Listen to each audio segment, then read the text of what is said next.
From the National Newsroom of the Canadian Press, I'm Karen Rebo. Foreign Affairs Minister Anita Anand pushed the importance of multilateralism as she opened a meeting of foreign ministers from the group of 7 countries in Ontario's Niagara-on-the-Lake yesterday.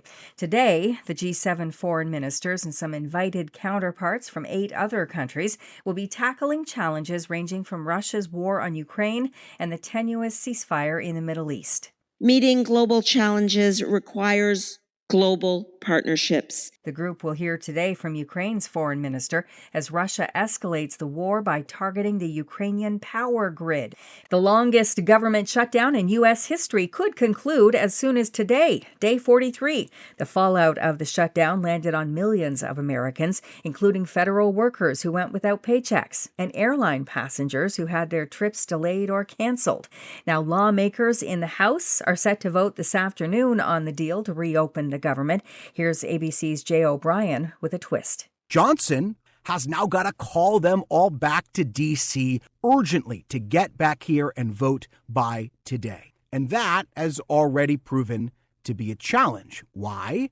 Because air travel in the country is so chaotic right now because the government is shut down. Holiday job postings are perking up this year, but job seekers still might find it difficult to land one of those positions. A new Indeed Canada report shows holiday job postings are up 12% so far this season compared with the same time last year.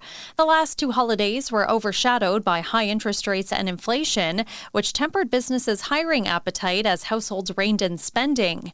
Indeed Canada's Brendan Bernard says this year was more upbeat as consumer spending seems to be stabilizing. Things have been a bit stronger, and so that also helps on the margin, boost demand for workers around the holidays. However, he says landing a holiday job likely won't be as easy as there are still many more applicants than positions. Michelle Zedekian, The Canadian Press. Quebec is pressing to be able to intervene in Montreal's transit strikes.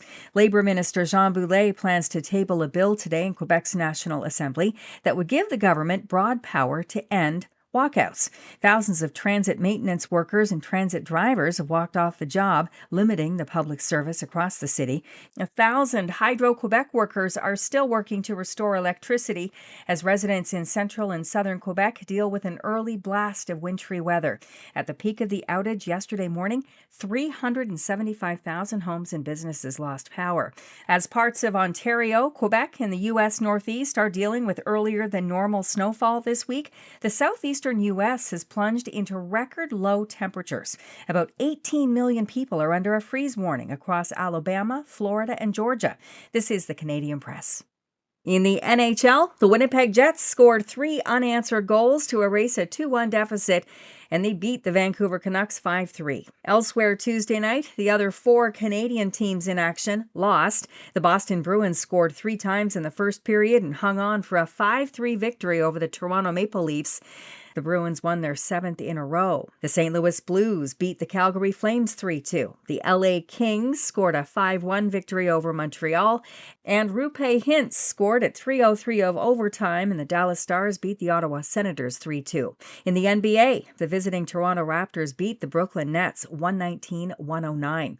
And he skipped the Toronto Blue Jays to the World Series this year, but John Schneider did not win American League Manager of the Year. Cleveland's Stephen Vogt won that title in voting for the 2nd straight time. Same for Milwaukee's Pat Murphy on the National League side.